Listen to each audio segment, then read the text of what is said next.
សួស្តីបងប្អូនទាំងអស់គ្នានៅក្នុងថ្ងៃនេះខ្ញុំនឹងបង្រៀនបងប្អូនទាំងអស់គ្នាទៅតាមពីការប្រើប្រាស់ពាក្យ birthday តែភាសាខ្មែរយើងបកប្រែថាខួបកំណើតមានថាថ្ងៃដែលយើងកើតអញ្ចឹងនៅក្នុងថ្ងៃនេះខ្ញុំនឹងបង្ហាញអំពីការប្រើប្រាស់ពាក្យថា birthday ថាតើពាក្យ birthday យើងអាចប្រើជាមួយនឹងកិរិយាសព្ទបាទអ្វីបានខ្លះហើយនឹងគុណនាមមួយចំនួនទៀតអញ្ចឹងខ្ញុំនឹងបង្ហាញអំពីរបៀបនៅក្នុងការប្រើប្រាស់ពាក្យ birthday ដើម្បីជាមេរៀនមួយសម្រាប់បងប្អូនទាំងអស់គ្នាអាចយកពាក្យ birthday ទៅប្រើប្រាស់សម្រាប់បាទថ្ងៃខួបកំណើតរបស់នរណាម្នាក់អូខេអញ្ចឹងយើងចាប់ដើមបងប្អូនគ្នានេះគឺជារូបភាពនៃ birthday បាទ happy birthday យើងបកប្រែថារីករាយថ្ងៃខួបកំណើតអញ្ចឹងមេរៀននេះខ្ញុំជឿជាក់ថាពិតជាមានសារៈប្រយោជន៍សម្រាប់បងប្អូនទាំងអស់គ្នានៅក្នុងការប្រើប្រាស់ពាក្យ birthday ហើយនឹងយល់ដឹងបន្ថែមមួយចំនួនទៀតទៅតាមពីការប្រើប្រាស់ clear ឃ្លោងនៃការប្រើប្រាស់ពាក្យ birthday សម្រាប់ជាការជូនបាទពើឬក៏សម្រាប់ជាការសរសេរផ្ញើទៅកាន់នរណាម្នាក់ទៅតាមពីការប្រើប្រាស់ពាក្យ birthday អូខេឥឡូវយើងចាប់ដើមសិក្សាជាមួយគ្នាទាំងអស់គ្នាទាក់ទិនអំពីកិរិយាសព្ទ verb គឺជាកិរិយាសព្ទដែលយើងអាចប្រើជាមួយនឹង birthday បានអញ្ចឹងមានកិរិយាសព្ទជាច្រើនទៀតដែលអាចប្រើជាមួយនឹង birthday ថ្នាក់ពាក្យជានាមឬក៏ជា noun ដូចជា have a good បាទ have គឺជាកិរិយាសព្ទឬគេហៅថា have ឬក៏ have ហ្នឹង a good birthday ឬក៏ have a nice birthday មានថ្ងៃខួបកំណើតដ៏ល្អមានអីអញ្ចឹងណាដ៏សំណាងមានអីចេះអូខេបាទអាហ្នឹងតើតឹងពី clear have a good ឬក៏ a nice birthday for example did you have a nice birthday did you have a nice birthday តើអ្នកមានថ្ងៃខួបកំណើតដែលល្អឬក៏យើងបកប្រែថាដ៏សំណាងនោះទេ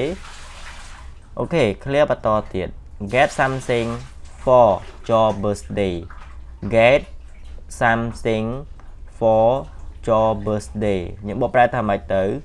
clear នេះយើងបកប្រែថាទទួលបានអ្វីមួយសម្រាប់ថ្ងៃខួបកំណើតរបស់អ្នកទទួលបានអ្វីមួយសម្រាប់ថ្ងៃខួបកំណើតរបស់អ្នកអញ្ចឹងប្រសិនបើយើងចង់ចេះ clear ជាភាសាខ្មែរថាទទួលបានកាដូសម្រាប់ថ្ងៃខួបកំណើតរបស់អ្នកយើងអាចប្រើកិរិយាសព្ទ get អូខេ get បាទ get អញ្ចឹងយើងកត់ទុកទៅក្នុងសៀវភៅរបស់យើងទៅហើយខ្ញុំសង្ឃឹមថាបងប្អូនទាំងអស់គ្នានឹងមានសៀវភៅមួយក្បាលប៊ិចមួយដើមសម្រាប់កត់រាល់មេរៀនទៅទាំងពី vocabulary អូខេក្រៅតែពីពាក្យកាសែត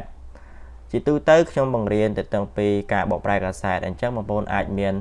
សៀវភៅមួយក្បាលពាក់ព័ន្ធទៅនឹងការរៀនបកប្រែកាសែតអាហ្នឹងដាច់ដោយឡែកពីគ្នាទៅហើយមួយទៀតប្រសិនបើតទៅពី vocabulary បងប្អូនអាចមានគួរតែមានសៀវភៅមួយក្បាលសម្រាប់កត់មេរៀនទៅទាំងពី vocab មួយទៀតប្រសិនបើតទៅពី grammar spot អញ្ចឹងគួរតែមានសៀវភៅទៅទាំងពី grammar spot អូខេឧទាហរណ៍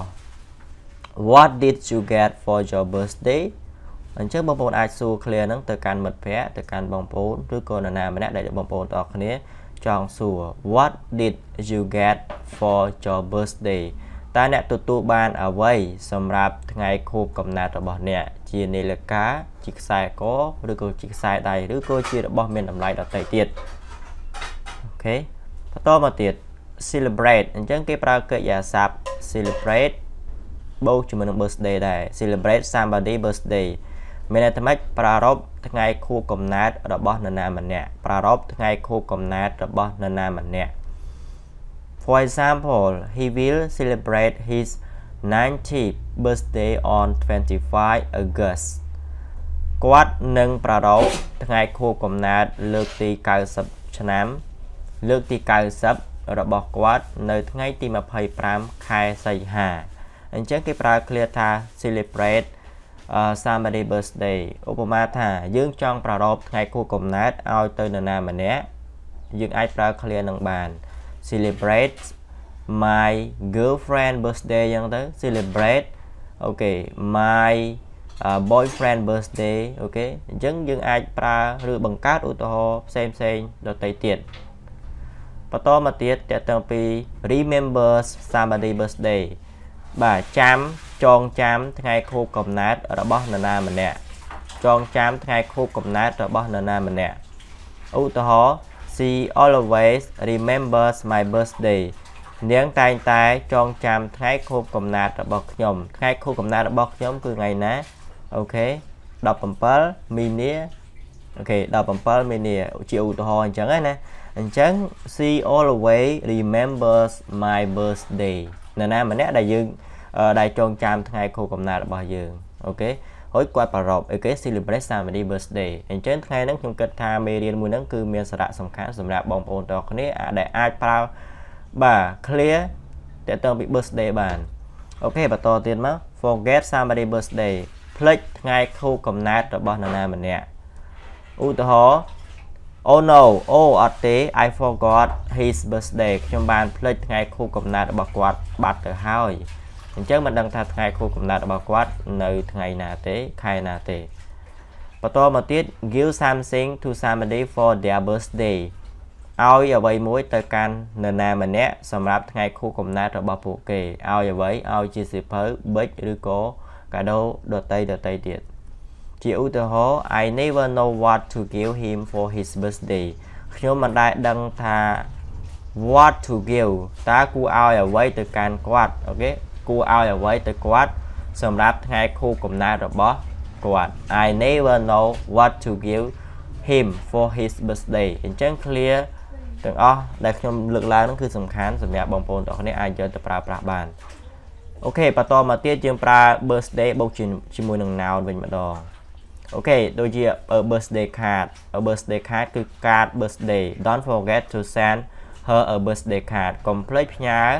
card birthday ទៅឲ្យនាងអូខេ send somebody something ចំណុចនេះ send somebody something send her birthday a birthday card a birthday present បាទយើងបកប្រែថាអំណោយថ្ងៃខួបកំណើត have you got Lou a birthday present yet តើអ្នកបានទទួលអំណោយថ្ងៃខួបកំណើតពី Lou ហើយឬនៅអូខេបាទ a birthday party យើងបកប្រែថាថ្ងៃពិធីជប់លៀងថ្ងៃខួបកំណើតជាឧទាហរណ៍ថា Can you come to my birthday party next Saturday តើអ្នកអាចមកចូលរួម come to my birthday party យើងបកប្រែថាមកចូលរួមពិធីជប់លៀងថ្ងៃខួបកំណើតរបស់ខ្ញុំ next Saturday គឺនៅថ្ងៃសៅរ៍ក្រោយ a birthday cake យើងបកប្រែថានំ cake birthday អូខេ she had a birthday cake with 21 silver candles on it នាងមានអីគេ had a birthday cake មាននំ cake birthday ជាមួយនឹងទៀន21ដើមបាទពណ៌ប្រាក់អូខេ birthday celebration ការប្រារព្ធ